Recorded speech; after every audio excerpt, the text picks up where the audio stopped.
Hello বন্ধুরা, কি অবস্থা? কেমন আছেন সবাই?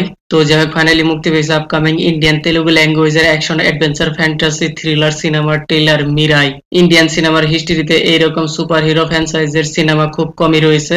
তো চলুন দেখা যাক কি কি আছে এই সিনেমাটির ট্রেলারে। এই সিনেমার মধ্যে main lead role played by Teja Sajja and negative shade রোলে দেখতে পাওয়া যাবে Manoj Kumar as a villain.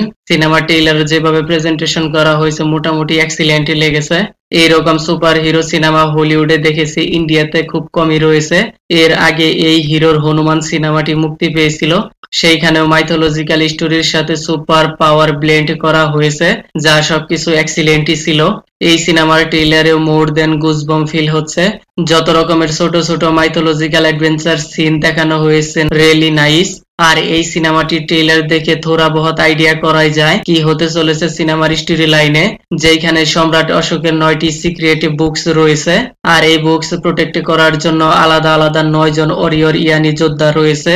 আর এদের মধ্যে একজন হলো তেজা সাজ্জার ক্যারেক্টার, যিনি একজন ওরিয়র, কিন্তু তিনি কে, তিনি যে একজন যোদ্ধা সে নিজেও জানে না। তার এইরকম সুপার পাওয়ার রয়েছে, হয়তো অনেক মানুষই তাকে রিয়েলাইজ করার চেষ্টা করবে তার পাওয়ার সম্পর্কে, ইভেন সাকসেসফুলও হবে।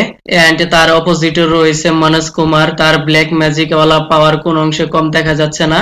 মনে হয় তাদের দুজনের মাঝে একদম পারফেক্ট টক্কর দেখা যাবে। তার এইরকম ব্ল্যাক ম্যাজিক পাওয়ার তো রয়েছেই, এন্ড মোর দেন পাওয়ারের জন্য হয়তো তাদের মাঝে ওয়ার দেখতে পাওয়া যাবে। ট্রেলারে তেজা সাজ্জার অ্যাক্টিং পার্সোনালিটি পারফেক্ট দেখা যাচ্ছে, কিভাবে তার মাঝে সুপার পাওয়ার এলো ছোটবেলার ঝলকও দেখানো হয়েছে, ইভেন তার মাও তার অপেক্ষায় রয়েছে। তারপর মীরা ইয়ানি দিব্যি অস্ত্র কিভাবে হাসিল করবে, তার সামনে কত রকমের বাধা ফেস করবে, সেই অ্যাঙ্গেলও দেখতে পাওয়া যাবে। তার সাথে action fighting sequence it's really good, লেকিন তার লক্ষ্যে পৌঁছানোর জন্য তার এতটুকু সুপার পাওয়ার যথেষ্ট নয়, তার জন্য আরেকজনের পাওয়ার প্রয়োজন হবে, তিনি হলো শ্রীরাম। এর আগে টিজারে বিশাল রকমের পা হাঁটতে দেখা যাচ্ছে, হয়তো তিনি হনুমান হতে পারে। বাই দ্য ওয়ে, সিনেমার ট্রেলারের মধ্যে যতগুলো অ্যাডভেঞ্চার শর্ট সিন দেখানো হয়েছে সবগুলো একদম পারফেক্টলি লেগেছে।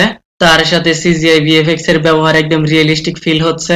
ইতিপূর্বে এই সিনেমার যেসব প্রমোশনাল ম্যাটেরিয়াল এসেছে যা দেখে অডিয়েন্স অলরেডি ইমপ্রেস হয়ে গেছে। আর এই সিনেমাটি মুক্তি পাবে 12 সেপ্টেম্বর। তো যাই হোক, কেমন লেগেছে সিনেমাটির ট্রেলার কমেন্টে মে বাতানা। Kindly subscribe my channel. Okay then, ভিডিওটি কেমন লেগেছে আপনার? ধন্যবাদ, দেখা হবে পরের ভিডিওতে।